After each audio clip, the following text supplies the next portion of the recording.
dulu oleh majelis hakim. Saksi tahu datang ke sini untuk apa? Biasa ditanya begitu. Dan pasti saksi akan menjawab bahwa saya didatang ke sini ingin menjelaskan tentang produk skincare tersebut. Itu begitu. Namun yang namanya jaksa penuntut umum ini kan tugasnya menuntut. Ya menuntut agar Nikita ini terdakwa ini divonis, ya divonis diputus bersalah, sehingga apapun trik akan mereka lakukan. Ya namun semestinya ketika jaksa penuntut umum mengetahui bahwa saksi para korban skincare ini bersaksi atas skincare tersebut, pertanyaannya semestinya substantif dengan kedatangan saksi tersebut. Namun mohon maaf sekali, tidak semua sarjana hukum mengetahui hukum acara pidana. Dikembalikan lagi terhadap penegakan hukum. Kebanyakan jaksa penuntut umum, mohon maaf saya bilang, kebanyakan yang saya temui, mereka hanya ingin menuntut terdakwa. Mau bersalah nggak bersalah tuh orang harus dipenjara. Agar apa? Agar kinerjanya dia sebagai PNS, kinerjanya dia sebagai jaksa, kemudian bagus dianggapnya karena memenjarakan orang. Artinya jabatannya naik, uang gajinya naik. Itu buruknya di negara Indonesia ini. Padahal gaji sudah diberi cukup, fasilitas sudah diberi cukup. Berseragam artinya dibayar oleh negara atas dasar uang-uang masuk dari rakyat. Kan begitu. Tidak heran ketika mereka selalu berkeberatan, selalu bertanya di luar substantif. Yang jelas bahwa memang keempat saksi yang kemarin itu kaitannya dengan produk. Bahwa ketika Nikita mereview yang jelek-jelek ini berdasarkan laporannya Nikita, mereka kepada Nikita, ya. Jadi ini hanya menjelaskan bahwa Nikita mereview jelek adalah benar adanya produk ini jelek. Oke. Ya, jadi seperti itu. Siapa Queen. Nah, jadi keberatan mereka memang substantif sih. Ya, ya, makasih Kasil. Sama. Oke. Makasih Kak Queen ya. Eh ini Kak Sil di bawah juga memang banyak sekali yang ingin bertanya, jadi silakan pertanyaannya disiapkan biar nanti Kak Sil menjawab yang lain juga menjawab secara singkat, padat tapi berisi. Silakan Kak User. Ya, Assalamualaikum warahmatullahi wabarakatuh. Waalaikumsalam. Ingin bertanya kepada siapa? Eh, ini enggak bertanya, hanya menyampaikan apa ya, dari rakyat biasa gitu, ibu-ibu biasa. Apa ya, sedih gitu loh. Sedih hukum Indonesia kok gini amat gitu. Ibu yang punya anak sampai diginiin gitu loh, sampai untuk penangguhan aja nggak bisa gitu, sedangkan banyak pengacara-pengacara orang-orang pinter mengatakan itu bisa gitu. Kenapa gitu kok sampai segininya gitu, kenapa terlalu buruklah negeri kita ini untuk sebuah ibu. Gitu aja sih yang ingin saya sampaikan untuk yang Komal-Komal ini. Terima kasih sudah bisa menyuarakan keluhan ibu-ibu yang nggak bisa ngomong apa-apa, bertutur kata pun susah, tapi hati ingin berbicara. Tolong, tolong ya, untuk lawyer-lawyer kalau ada ibu yang punya anak harus dipenjara, itu patokannya anak lah. Tolong ya, tolong. Sedih liatnya, apalagi kita-kita ini artis aja digituin, nanti bagaimana kalau kita? Ya Allah, mohon maaf ya kalau Silakan untuk yang lain, untuk yang mau bertanya silakan multi. minta turun ya Komal. Oke, Minta siap. diturunkan ya. Terima kasih banyak Bu. Silakan yang lain. Silakan yang lain untuk Boleh nggak saya tanggapin Ibu? multi. Boleh aku tanggapin nggak Ibu? Boleh, boleh Bang. Tentu saja boleh untuk menanggapi semua. Iya. Ibu itu sebenarnya tadi lebih cocok jadi hakimnya itu. Emang hakim itu Sebentar bang. Oke silakan. Barusan agak ngelag. ya ibu itu apa ya, harusnya seperti itulah hakim. Karena dia menghidupkan batinnya. Kalau kita belajar dasar lahirnya aturan hukum itu, ya kan ketika Nabi Adam dan Hawa itu, ketika Hawa itu dilahirkan, lahirlah hukum. Pertama kali aturan berlaku. Perintah dan larangan itu berlaku di situ. Makanya simbol keadilan itu dalam secara universal, Kasil kan, Dewi Temis. Kan rambutnya begitu ya, pirang. Ada asas hukumnya begini. Dolor silente is matris. Tangis sunyi seorang ibu adalah hukum yang sunyi. Itu asas hukum universal yang harusnya dibawa ke Indonesia ini. Ditujukan kepada hakim asas itu. Karena hukum positif itu berbicara tentang psikologi. Itu tadi ibu itu berbicara tentang kemanfaatan hukum, bagaimana anak. Memang benar. Sekalipun ibu-ibu memang harus dihukum, tapi permasalahannya ini agak jauh nih dari konstruksi, dari rejim pidana nih, pemerasan segala macam itu. Nah, apa yang disampaikan ibu tadi kan, dan disampaikan oleh ibu-ibu yang tadi jawab hasil itu kan. Ada kesaksian korban-korban produk itu kan.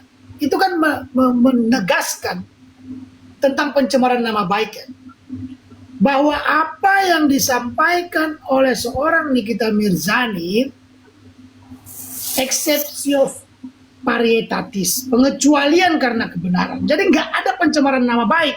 Yang disampaikannya itu sesungguhnya adalah kebenaran. Nah, ini problematiknya dasar UU ITE dengan 369. Karena dulu pengaturan 369 ini diambil dari Prancis pasal 400 CP tahun 1689. Dijabarkan oleh M. Seval and Christine Haley dalam Du Theorie Code Penal. Pencet gimana turunnya?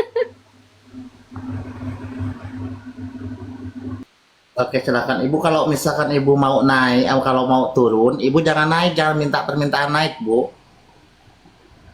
Nah, saya lanjutkan terakhir ya.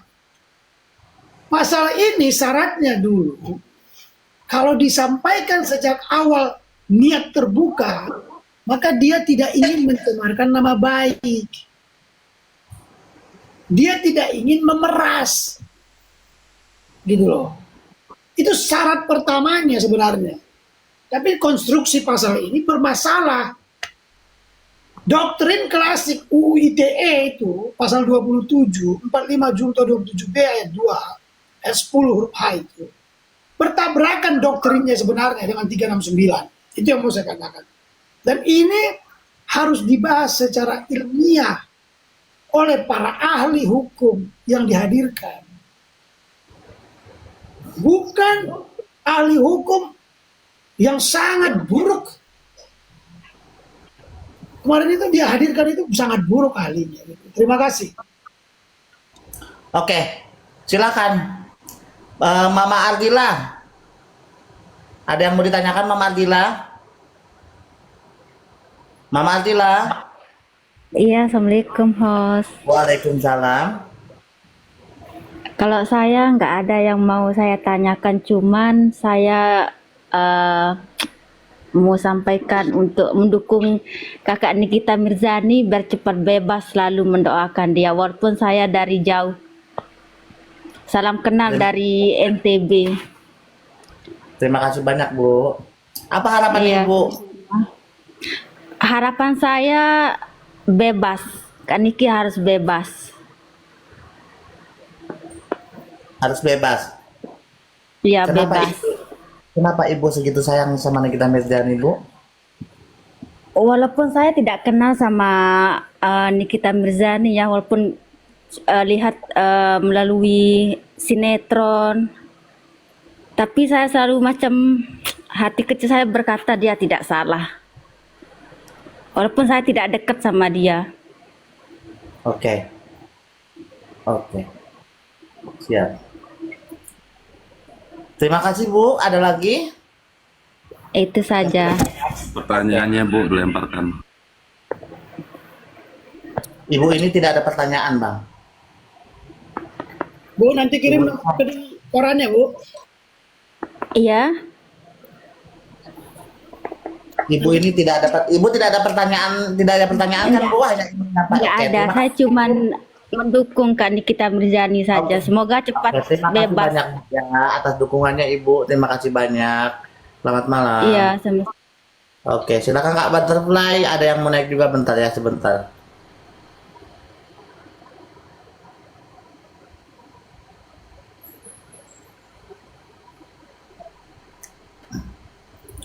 Oke, selamat malam Kak Butterfly. Halo, selamat malam. Selamat malam. Silakan, ada yang mau ditanyakan?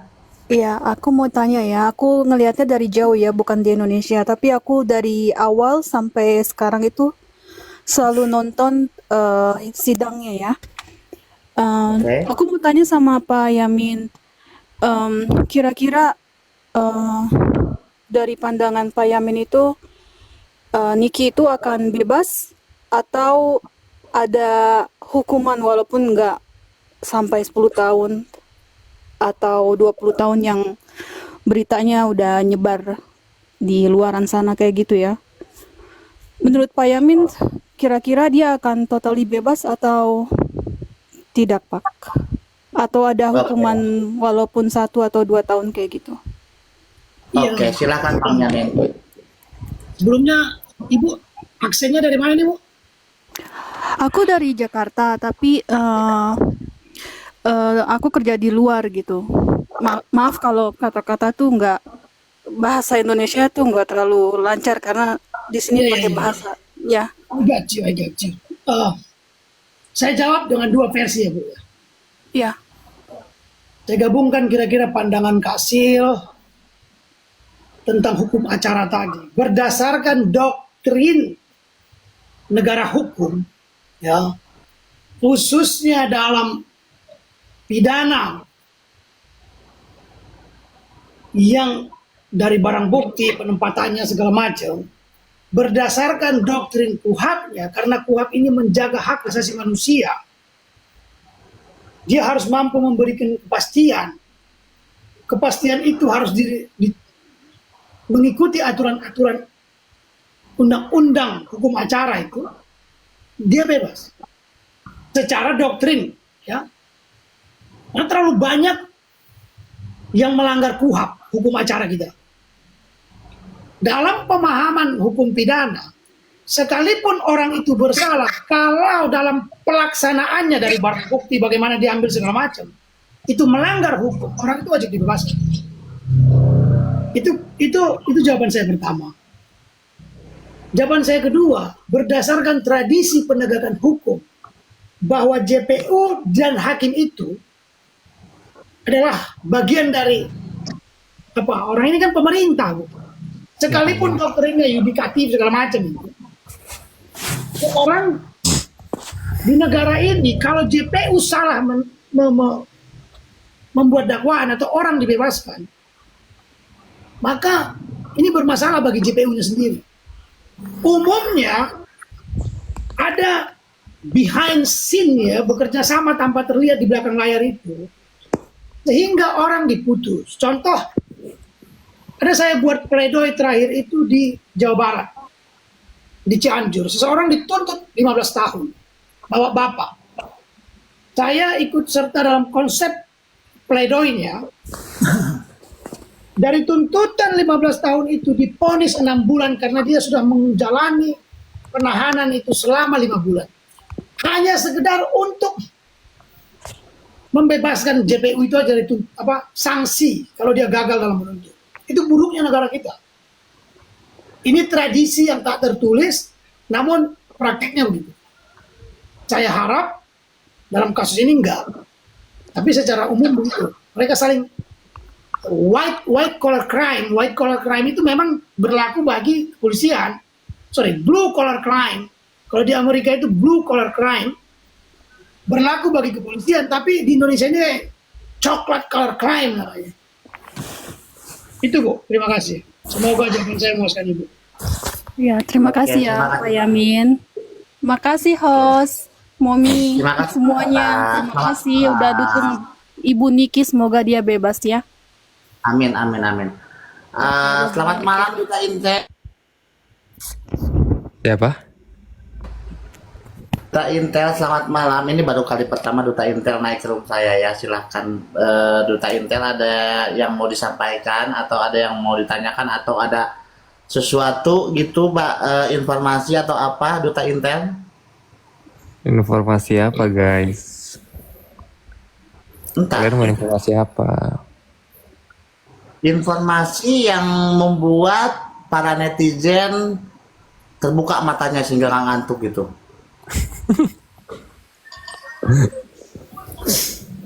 Enggak ada. Assalamualaikum warahmatullahi wabarakatuh. Waalaikumsalam, Padla. Perkenalkan saya Padlan dari Bandung. Saya akan menanyakan ke Bapak M. Yamin. Oke, silakan. Terima kasih sudah izin saya naik. Saya mau bertanya, apakah jika Nikita Mirzani dibebaskan, apakah BPOM akan menindaklanjuti tentang skincare yang tidak BPOM? Tolong dijawab, terima kasih. Saya jawab Oke, sama-sama. sebetulnya, Mas, terima kasih pertanyaannya. Tapi pertanyaan kamu itu salah sebenarnya, bukan ke saya. Kalau Nikita Mirzani bebas, apakah BPOM akan menindaklanjuti itu? Saya bukan orang BPOM yang bisa jawab. Berdasarkan perintah aturan hukum kita, BPOM tidak usah Nikita Mirzani masuk atau apa, mereka memang harus bekerja. Tetap harus mau masuk atau tidak tetap harus bekerja ya, Bang ya? Iya, problematikanya ini menunjukkan BPOM itu makan gaji buta kan? Betul, betul, betul. Iya kan? BPOM itu pada akhirnya badan pencari onar di masyarakat kan? Itu singkatannya. Terima kasih lah. Oke, terima kasih Bang Bahkan Yamin. Mas ada Jawab. pertanyaan lain? Oke, cukup itu aja. Makasih Kakak host dan Terima semuanya. kasih. Salam semua. Ya, assalamualaikum. Waalaikumsalam, silakan. Bang Duta, Ya. perkenalkan nama Obed ya Bang Duta. Kita kenalan dulu, kita follow Bang Duta. Silakan Bang Duta. Saya sih berharap Bang Duta bisa memberikan informasi atau apa gitu yang memang netizen belum tahu Bang Duta untuk malam ini. Apa ya? Ya kalau kalian mau rame live-nya pakai buzzer, boleh langsung info ke Nepos ya. Tidak perlu.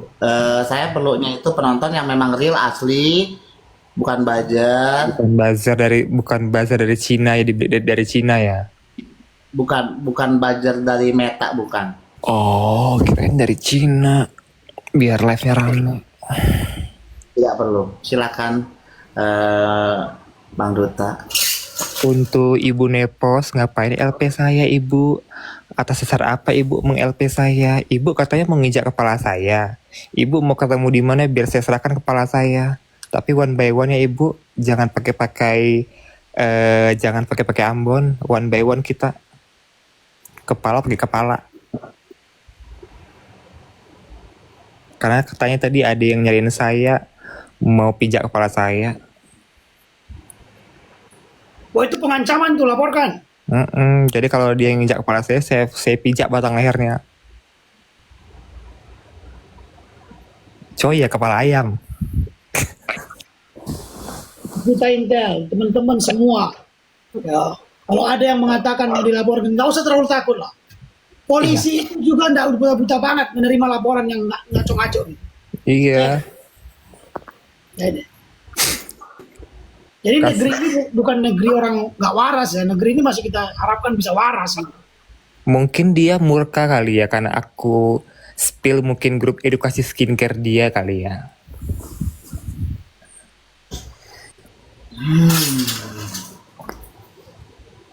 Duta Intel.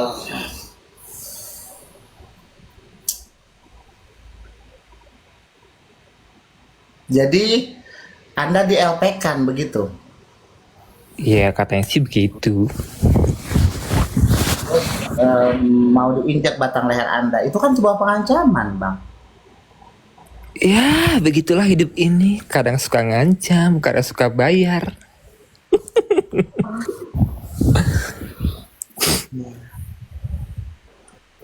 Rambut yang oke, siap. Mau tanya dong, Nepos, kan lu bilang gue duta apa? Duta copet ya? Gue nyopet di mana? Tolong dong di-spill. Terus kan lu bilang gue duta meres. Gue meres dari segi mana? Bukannya lu yang nawarin gue duit sebanyak 3 kali di WhatsApp. Gimana sih lu lupa amnesia atau gimana? Nepos, kebanyakan minum kopi sih lu. Oke, siap. Minum kopi dulu sambil nih. Iya, heran gue. Oke, silakan Asa Bumi untuk pertanyaannya silakan. Asyad Bumi. Selamat malam. Udah pagi sih ini di Denpasar. Udah pagi. Selamat malam. Mau tanya ke Pak Yamin dong, Pak. Boleh, silakan. Pak, aku baru gabung nih soalnya, Pak. Oke. Dalam kasus halnya Kak Niki kayak gitu. Itu kan BAP apa? Mohon maaf. BAP kemarin itu kan tuduhan udah ibaratnya mengapa segampang itu berubah mulai dari pemerasan padahal yang di BAP kan itu bukan pemerasan, terus yang kemudian JPU yang bisa lupa terus akhirnya kemungkinan berapa persen Kak Niki ini akan bisa bebas dari tuduhannya? Oke, mungkin seperti ini ya, Bang Yamin, mungkin seperti ini. Kenapa? Aku tangkap. Oke, paham. Oke, siap. Iya. Oke, Izin silakan ya, jawab. izin Mamel yang pilih teman-teman Bang RD izin ya. Kalau pertanyaan kedua itu tadi sudah saya jawab untuk ibu-ibu tadi ya, yang dari luar negeri tadi. Estimasi aku nggak bisa, karena nanti itu akan diserahkan kepada hakim. Hanya bisa berdasarkan konstruksi kuhapnya tadi sudah saya jawab. Oke, pertanyaan pertama, kenapa BAP itu berubah? Oke, BAP itu ya dibuat oleh polisi, Pak. Dibuat oleh polisi dari mengambil keterangan terdakwa berdasarkan laporan, kan begitu, disesuaikan dia.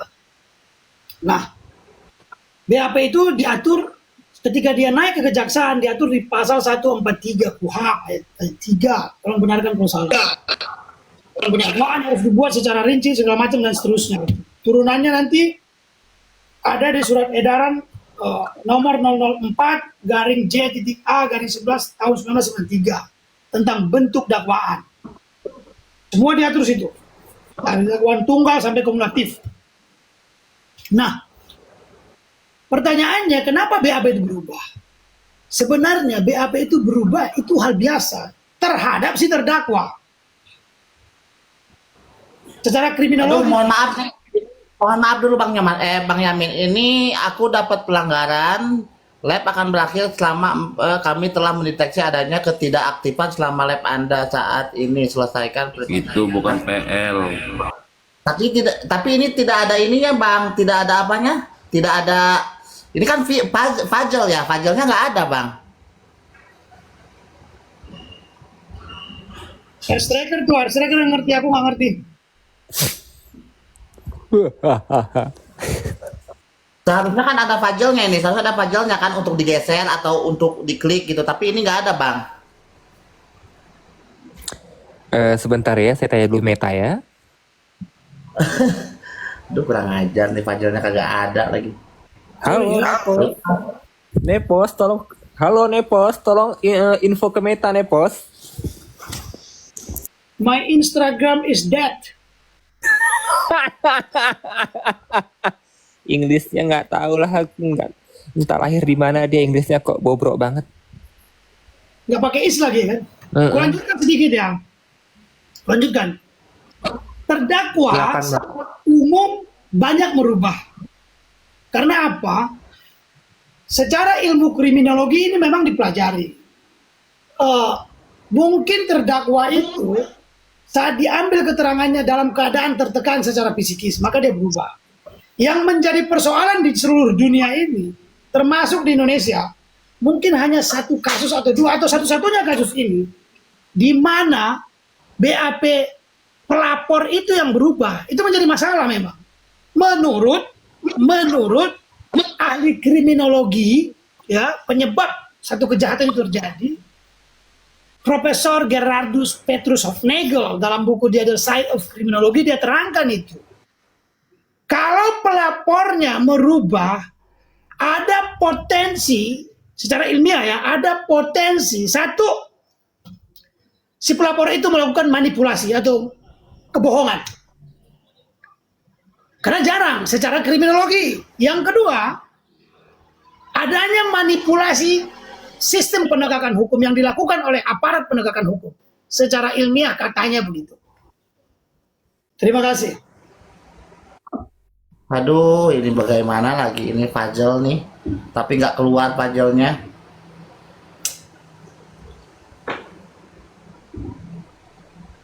Oke, bagaimana teman-teman kalau misalnya supaya rungkat bukan kesalahan dari Mami Obet ya?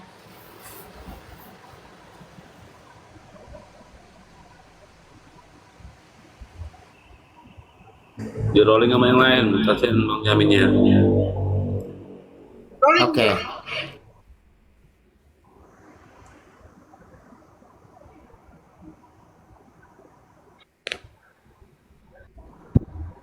Halo Ibu cantik.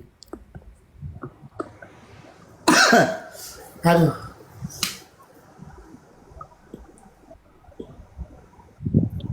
Bunda Paulina, siapa Bunda Paulina?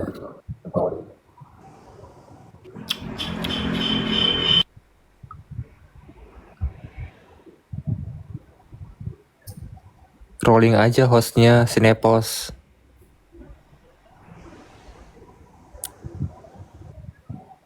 Pos naik pos. Mami Obed, Kenapa Bang? Kalau belum ada terlalu ini, jangan terlalu hiraukan. Aku pindahkan ke bawah, Lawyer Billy atau Bang Erdelau yang naikin ke atas, aku biar di bawah. Oke siapa? Cuma ini kan ada peringatan. Kalau ada biasanya kan ada ini Bang, ada puzzle untuk digeser kan Bang? Ada puzzle untuk digeser nih, ada ya, tapi ini tidak ada gitu. Tapi waktu berjalan ini. Udah diamin aja.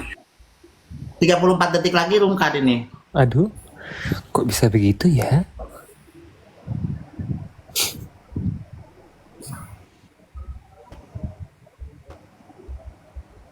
Aduh, penonton kecewa ini.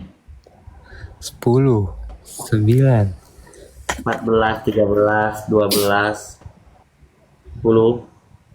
Mohon maaf, puzzle-nya tidak keluar, tidak muncul.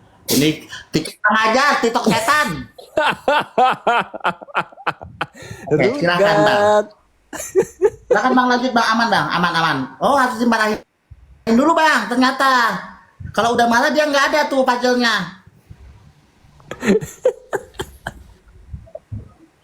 Silakan lanjutkan, aman.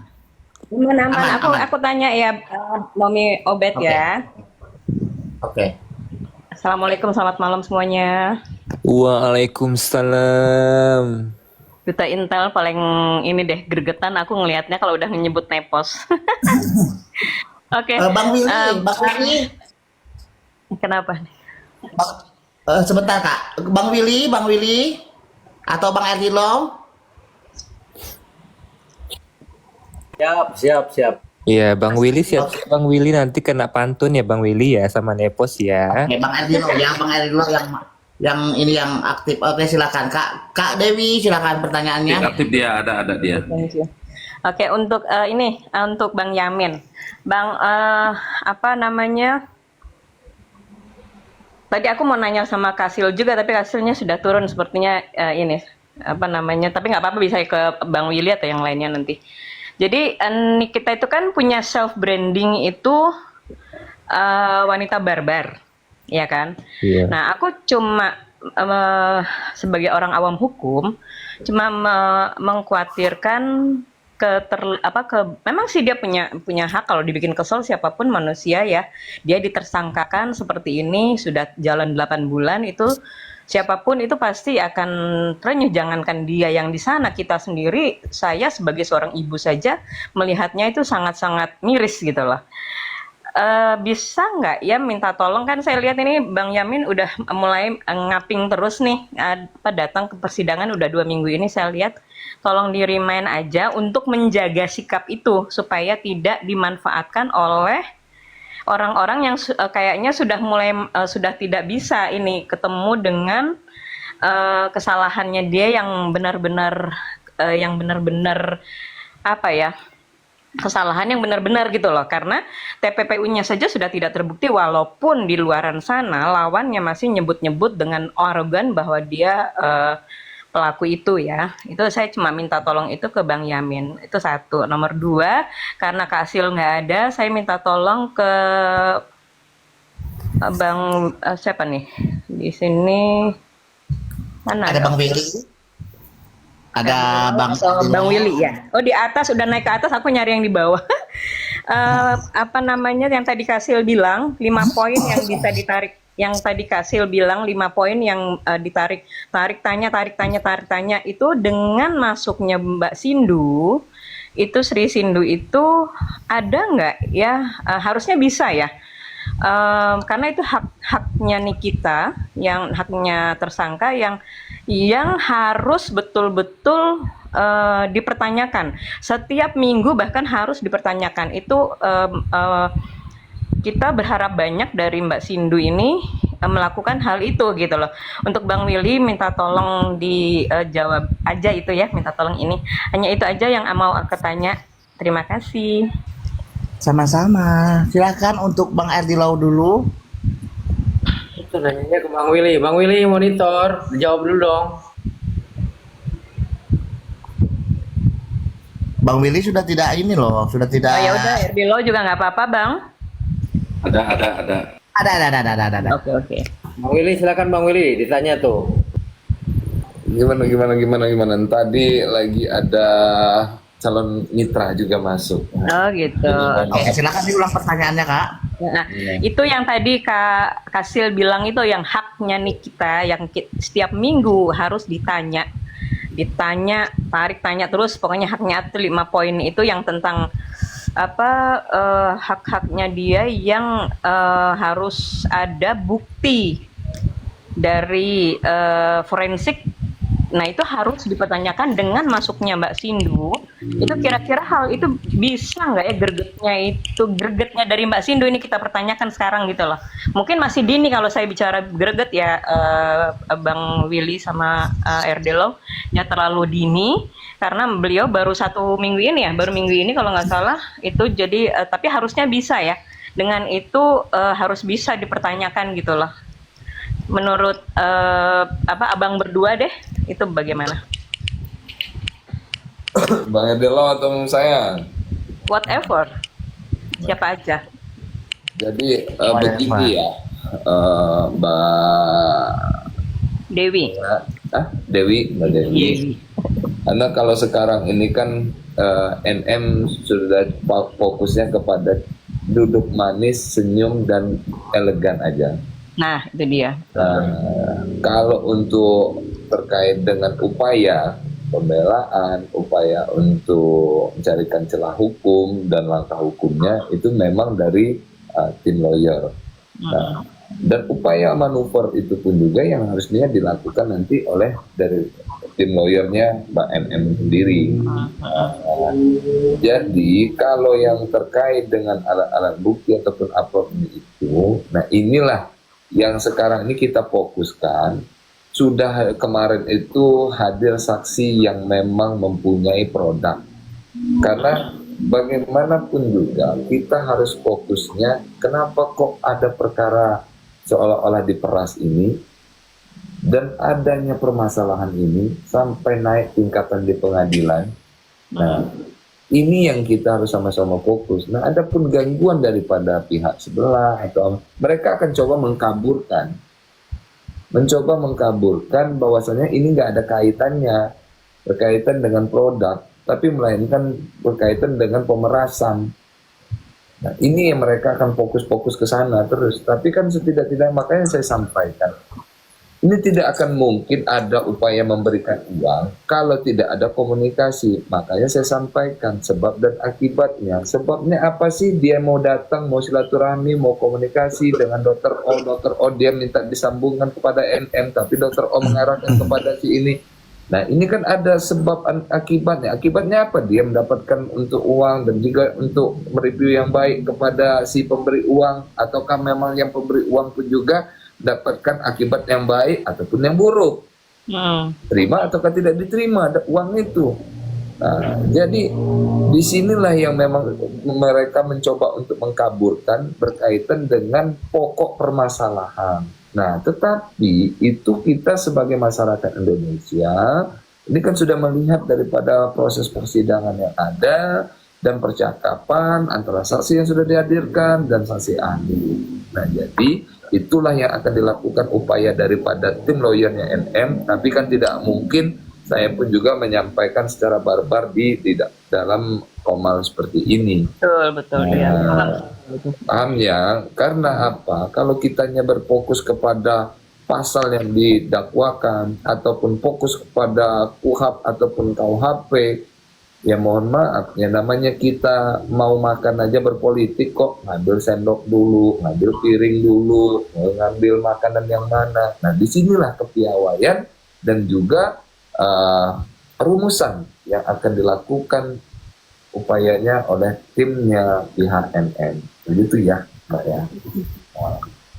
Oke. Oke. Artinya kita tetap ya kita pantau terus. Artinya mantau itu harapan tuh sekarang digantungkan ke pundaknya Mbak Sindu kalau saya pribadi ya. Itu mudah, tapi mereka tim tetap aja kerja tim ya, seperti itu. Doa terbaik selalu buat mereka.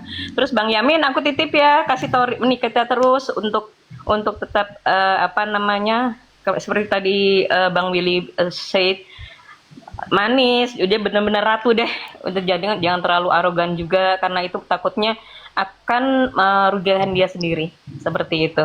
Aku cuma titip itu doang, peluk cium sayang, doa terbaik buat dari kita semua pecinta kebenaran yang harus mendukung kebenaran ini harus ini banget gitu loh, harus dijunjung tinggi. Untuk host, thank you semuanya, thank you, saya turun ya. Assalamualaikum. Oke, selamat malam Mas Boy. Ini siapa ya Mas Boy? Ada yang mau ditanyakan? Mas Boy? Ngomong Halo. sayang, ngomong sayang, jangan bisu sayang ya, ngomong. Mas Boy? Oke, kita runtuhkan.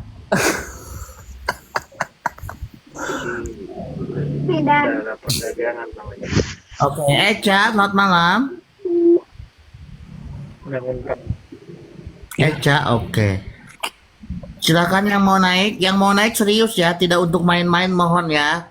Tidak untuk main-main, yang mau naik, yang mau bertanya, silakan. Selamat malam Ibu Lisdawati.